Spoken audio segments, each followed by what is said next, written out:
Sejarah negeri ini juga syarat kekerasan. Selalu ada potensi ia kembali. Pemimpin yang tak paham sejarah, tak mengerti akar antropologi kekerasan itu. Ia lalai mengaktifkan percakapan warga negara, dengan akibat fanatisme mengintai momentum. Dungu itu mudah terlihat, sekecil semut sekalipun, seberang lautan bahkan, bergelar, apalagi. Negarawan itu wajib ngebelain dasar negara, bukan malah ngeduitin. Gak keren. Terorisme bukan hakikat manusia, dia adalah reaksi ideologis. Deradikalisasi harus mulai dengan mengatasi ketidakadilan global dan arogansi kekuasaan.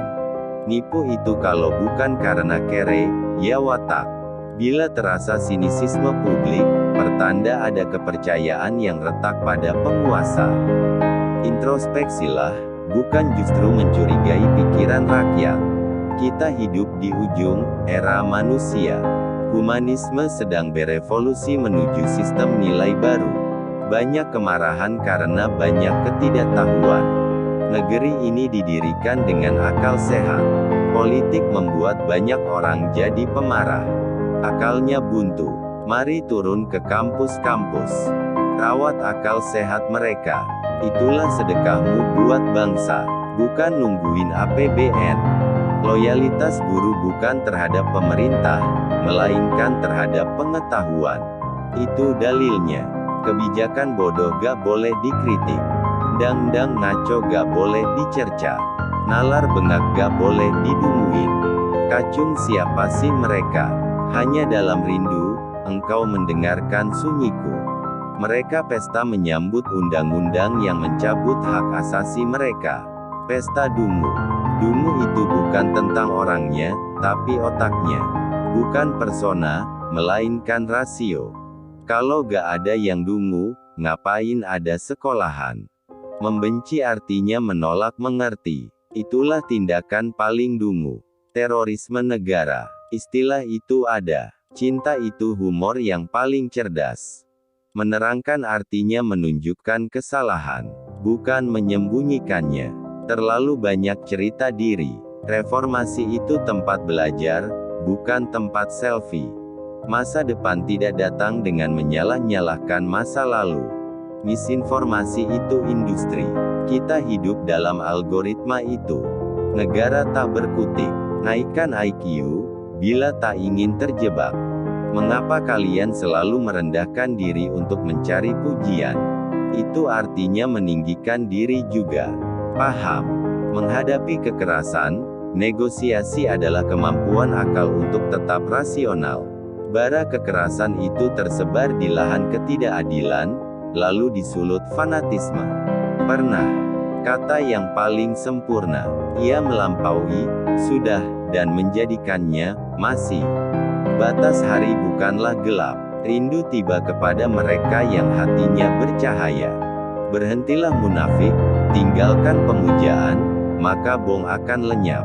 Persahabatan dan kehangatan berwarga negara pasti kembali. Bila mentalmu pemuja, maka kau adalah bom. Bila sikapmu munafik, maka kau pasti bom. Bila kau malah komplain, maka kau harus bom. Fungsi hati membersihkan racun. Senyum pertanda hati bersih. Langit malam dan angin lembah. Sunyi menyempurnakan rindu. Bersungut-sungut, lalu saling retweet stigma. Kerdil. Senja menghantarkan rindu pada pilihan, menempuh malam atau menyesali perjalanan. Jadi, bom itu nyata. Dungu itu ada. Tempurung itu eksis. Rindu tak pernah menetap, tapi ia selalu kembali.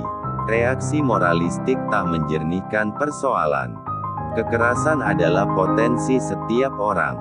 Apalagi bila tak lega menerima yang berbeda. Sekali lagi, kita mengutuk kekerasan. Tetapi pertanyaan mendasar adalah, mengapa kita kehilangan keakraban berwarga negara? Percakapanlah yang memelihara peradaban. Dendam dan kemarahan menutup percakapan. Fanatisme mulai dari situ, mendaur ulang kejahatan. Kejahatan adalah kualitas rendah manusia. Tapi tak cukup dengan cacian dan hukuman. Pelajari mikroskopi psikologinya, pahami makropolitik ketidakadilan global. Kalau Anda seorang politisian pejabat publik, Anda tidak boleh, terlarang, dan Anda akan dihina kalau Anda mengajukan pertanyaan privat. Jadi dia mengajukan pertanyaan itu pun saya sudah jengkel, you politician atau orang bodoh. Marxisme itu metode, bukan jimat. Kritik gak boleh. Satire gak boleh. Bercanda gak boleh. Gak asik lu bong. Arogansi berasal dari mental penyembah. Ia meniru tuannya. Pendidikan adalah perang terhadap kedunguan. Badai membuat kita rasional. Sunyi hutan itu sentimental. Dua-duanya menimbulkan rindu. Yang tiba di batas hari, tiba karena rindu. Tak tiba, tak berarti tak ada. Seperti rindu. Politik itu bukan kejahatan. Silakan bicara dan kerjakan. Tugas aparat adalah menjaga, bukan melarang. Itu jeda antara PLO dan NGO. Sulit menerangkan konsep bagi mereka yang cuma bisa menjawab pertanyaan multiple choice. Filsafat itu tentang cara berpikir, bukan cara menghamba. Angin lembah membawa harum hutan, menghidupkan kisah yang pernah singgah di akar cemara.